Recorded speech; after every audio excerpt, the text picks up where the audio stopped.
Señora presidenta, buenos días a todos y a todas, señoras y señores diputados. Señora consejera, yo creo que todos y todas estamos preocupados y somos conscientes de que esta situación generada por la pandemia y por el coronavirus ha afectado de manera sustancial a muchos de los servicios públicos y de las gestiones administrativas que en las administraciones hemos venido desarrollando como parte habitual de nuestro trabajo.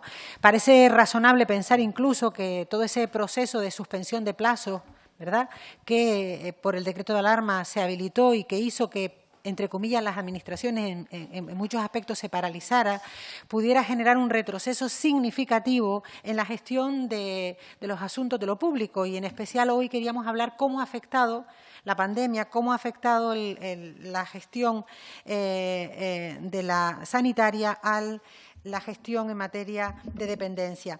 Y al intentar acercarnos a esa realidad, pues yo creo que todos con una satisfacción contenida, porque en mi segunda intervención creo que tenemos que repasar cuál es nuestra foto, y no es una foto con la que estemos en absoluto satisfechos, pero sí que es cierto que a pesar del histórico del que partimos, pues los datos de Canarias durante la crisis del coronavirus, pese a la historia, como decíamos, en relación a la gestión de la dependencia, son datos esperanzadores, que apuntan a que hemos iniciado un camino que nos está llevando a mejorar en un asunto en el que todavía tenemos cifras que nos sonrojan a todos y a todas.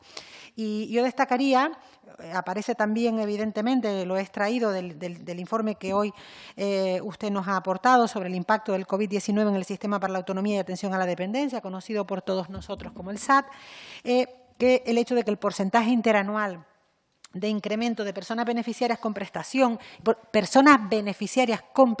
es decir, que efectivamente, porque en esto de manejar las estadísticas de la gestión de la dependencia en función del parámetro en la que pongamos la atención, quien no está muy habituado a manejar los datos estadísticos puede confundirse. Hablamos hoy de personas beneficiarias que efectivamente reciben la prestación, ya sea la prestación económica o ya sea un servicio, como puede ser una residencia, un centro de día o ayuda a domicilio. Pues esos datos se han incrementado de manera importante en un 10,4%, es decir, que hay 2.336 personas que han recibido en este tiempo una prestación, de manera que Canarias se sitúa como la tercera comunidad autónoma en incrementar el número de personas beneficiarias a pesar de la situación de alarma sanitaria, que empecé diciendo que podía parecer que hubiese sido todo lo contrario, ¿verdad?, que eso nos hubiera frenado en la prestación, en la concesión, en las resoluciones de expedientes y la concesión de la prestación, detrás de comunidades como Valencia o las Islas Baleares. Yo creo que este elemento es motivo de esta comparecencia para que usted nos explique cómo ha sido la gestión, profundizar un poco más en los datos y también saber en qué aspecto hemos mejorado para que estos resultados estén apuntando en esta línea. Gracias. Muchas gracias, presidenta. Bueno, yo creo que no debemos restarle valor a lo que significa que el sistema estatal que gestiona el Inserso tenga la realidad canaria esté bien reflejada y, por tanto, incorporar expedientes que estaban, diríamos, desde el punto de vista administrativo, no existían, es fundamental, porque recordemos que esa fue una de las razones por las que en el pasado perdíamos financiación, porque la foto estatal no era la real de Canarias. Pero, en cualquier caso, yo creo que eso 2.336 personas no solo reflejan eso, sino también reflejan mejoras en las resoluciones de grado, mejoras en la gestión o en la redacción de los planes individuales de atención de los PIA y también en la gestión de las prestaciones. Pero en cualquier caso, y se ha expuesto hoy aquí, la intención de nuestro grupo no solo era coger fuerza de los caminos emprendidos donde estamos obteniendo resultados esperanzadores, sino, evidentemente, como decía algún otro proponente, aunque estemos apoyando al Gobierno, a mi grupo Nueva Canarias, que hemos sido muy críticos con la gestión de dependencia, desde la etapa de Inés Rojas fuimos muy críticos, presentábamos muchísimas iniciativas y también lo hicimos en la legislatura anterior, y no vamos a dejar de poner en el centro del debate político la dependencia, porque nos preocupan nuestras personas que sufren o que están en situación de dependencia y, por tanto, independientemente de nuestra situación de gobierno, de apoyo al gobierno, de oposición, vamos a seguir en aras de avanzar, siempre en aras de avanzar, como hemos hecho siempre. En ese sentido, efectivamente, yo creo que los datos que vamos acumulando requieren de seguir esforzándonos por mejorar. Hay algunos que nos preocupan de manera importante, esas más de 7.562 personas a 31 de agosto que están pendientes de recibir una prestación. Nos preocupa que en Canarias la cobertura que tiene la prestación por dependencia sigue siendo muy baja. Estamos a la cabeza, junto con Cataluña y La Rioja, en comunidad que tiene una menor tasa de cobertura. Solo el 23% de los canarios y canarias se benefician de la prestación, por tanto, aun teniendo derecho a ella. Por tanto, todavía nos queda mucho camino por recorrer. Ya se decía antes, nos preocupa también el tiempo de espera, esos más de 2 años que se apuntaban antes, que además nos sitúa en una tasa muy, muy alejada a la media española, que está en 426 días, y nosotros tenemos esos 785 días. Junto con Cataluña y con Andalucía tenemos la tasa más alta de espera. Por tanto, con los datos estadísticos en la mano no puede haber un minuto de autocomplacencia. Tenemos que reconocer los avances, porque de ahí cogemos fuerza y sabemos qué caminos tenemos que seguir profundizando. Le reconocemos al Gobierno y al equipo técnico que hay detrás ese esfuerzo y ese compromiso, pero desde ahí tenemos que seguir trabajando. ¿Qué dicen los expertos? ¿Qué dice la Asociación Estatal de Gestores y Directores de Servicios Públicos? ¿Por qué en España en general y en Canarias en particular tenemos estas malas estadísticas en una cosa tan importante para nuestra comunidad como es atender a las personas más vulnerables, como son las personas que viven en situación de dependencia? Por una parte, evidentemente, los sucesivos recortes que ha sufrido esta ley desde su inicio. Es decir, son 13 años en los que los diferentes gobiernos a nivel estatal, o sobre todo el gobierno del Partido Popular, emprendió durísimos recortes al despliegue de esta ley. Es decir, cuando una ley se está desplegando, si recortamos, pues difícilmente podemos implementarla de manera adecuada. En la burocracia administrativa, evidentemente, España y Canarias tiene un entramado burocrático que dificulta que seamos más eficaces. En muchas comunidades, incluida la Canaria, tenemos 2 procedimientos administrativos encadenados. Uno, la resolución del grado de dependencia, y un segundo procedimiento, que es la resolución de la prestación o servicio que disfrutará finalmente la persona. Esto también dificulta en los tiempos, hace que perdamos mucho tiempo, hasta el punto de que a veces cuando llegan las resoluciones la persona ya ha cambiado su situación y hay que reiniciar el expediente. Entonces, esto es lo que los ciudadanos de la calle no entienden, porque a veces parece que las administraciones, en vez de trabajar para lo que es su razón de ser, que es mejorarle la vida a los ciudadanos y ciudadanas, parece que a veces trabajamos en sentido contrario. Y aquí hay una responsabilidad de todas las fuerzas políticas a nivel de Estado y también en la competencia que tiene Canarias.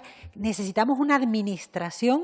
Yo no me voy a cansar. Los que hemos tenido responsabilidades de gobierno sabemos que da igual la ficha financiera, que da igual la voluntad del gobierno. Si la administración sigue siendo un elefante pesado, que casi a veces es inamovible y con poca estructura, con poco músculo administrativo, es decir, con poco personal, difícilmente podremos llegar a nuestros objetivos, que no son sino los objetivos que nos marca la ciudadanía. Sin duda también un problema serio que tenemos es la falta de plazas para personas mayores en residencia. Hablaba el informe del pasado mes de enero de 2020 de la Asociación Estatal de Directores y Gerentes de Servicios Sociales, que necesitamos al menos 7.364 plazas.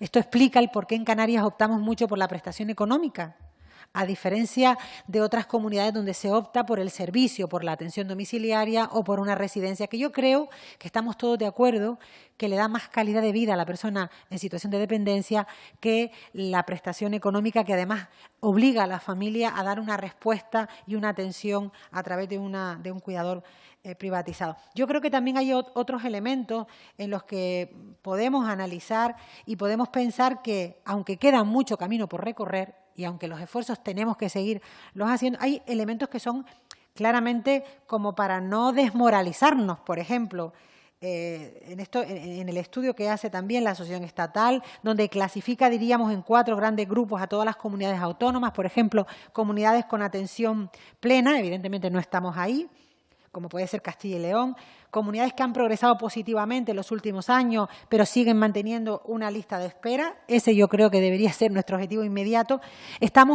Pero tampoco estamos en las comunidades que están en una situación más preocupante. Sí estamos en una situación de estancamiento que los expertos en la materia apuntan que debe buscarse una solución y hablan además de que esa solución requiere de acciones extraordinarias si queremos, diríamos, darle un impulso y poner el acelerador en la gestión de dependencia. Y para eso estamos en el Gobierno, no para analizar lo que ha venido del pasado, que eso está ahí, sino para buscar soluciones desde la creatividad y desde remover los obstáculos de las administraciones para que esas soluciones sean reales. Y yo quiero acabar con alguna propuesta de mi grupo.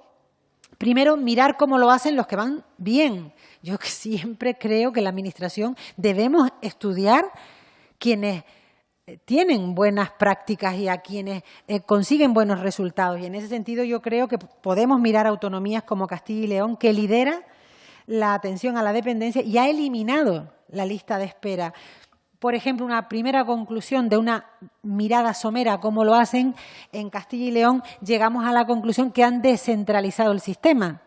Por cierto, algo que nuestro grupo ha propuesto desde hace años: descentralicemos el sistema, trabajemos de la mano de los cabildos insulares que además tienen equipos profesionalizados en esta materia. No olvidemos que al menos los 2 cabildos de las islas más pobladas, de Tenerife y Las Palmas y Gran Canaria, tienen institutos especializados como son los IAS. Por tanto, utilicemos ese recurso. Fundamental también fortalecer el músculo administrativo, ¿no? La estructura administrativa y los sistemas informáticos. La propia Consejería ha apuntado en alguna de sus intervenciones públicas, a través de sus órganos de gobierno, la importancia de sistemas informáticos que agilicen y que simplifiquen los trámites. Y por último, y yo creo que no menos importante, la vinculación que tiene atender a las personas en situación de dependencia con el empleo blanco, el empleo vinculado a la atención sociosanitaria. Yo creo que perdemos, cada día que pasa, que no profundizamos en este aspecto, perdemos una oportunidad en una tierra tan castigada por el paro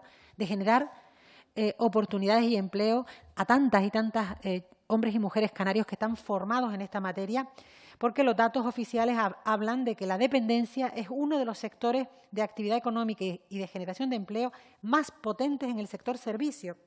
Un sector que de media en España genera más de 37 empleos directos estables y no deslocalizables por cada 1 millón de euros de gasto público. Es decir, que el retorno de la inversión en materia de dependencia de gasto público, el retorno en empleo es muy significativo. Por tanto, yo creo que si caminamos en esa senda, estamos en un círculo virtuoso en el que no solo le damos un derecho a las personas dependientes, no solo le damos una oportunidad a las familias que tienen a un dependiente a su cargo para que puedan llevar una vida más digna, respetando ese derecho que tienen, sino que además favorecemos la oportunidad de empleo en esta tierra que tanto lo necesita. Muchas gracias.